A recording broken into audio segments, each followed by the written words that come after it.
উনি গত সরকারের পতনটা দেখেছে, অন্তত ওনার মৃত্যুর আগে আত্মাটা শান্তি নিয়ে গেছে। দেশনেত্রী বেগম খালেদা জিয়া জীবন এক সংগ্রামী জীবন।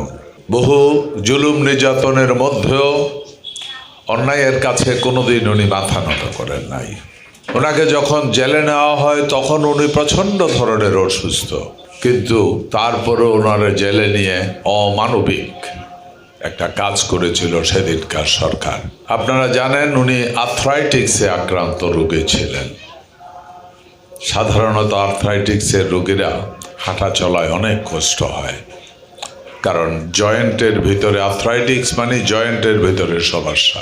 এবং একজন বয়োবৃদ্ধ মহিলা, 3 বারের প্রধানমন্ত্রী, প্রাক্তন সেনাপ্রধানের স্ত্রী, স্বাধীনতার ঘোষকের স্ত্রী, প্রাক্তন প্রেসিডেন্টের স্ত্রী, এমন একজন মহিলাকেও প্রতিহিংসার বশবর্তী হয়ে জেলে পাঠাতে গত সরকার একটুও দ্বিধাবোধ করে নাই।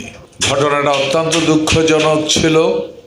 সারা বাংলাদেশের মানুষ ওনার জন্য দোয়া করেছেন, ওনার জন্য কেঁদেছেন, এবং অনেকেই বলছেন আল্লাহ বেগম জিয়া বেঁচে থাকাকালীন অবস্থায় যেন নির্বাচনটা হয় এবং আওয়ামী লীগ সরকারের পতনটা দেখে যেন উনি মরতে পারে, এইরকম দোয়া করেছিলেন সবাই।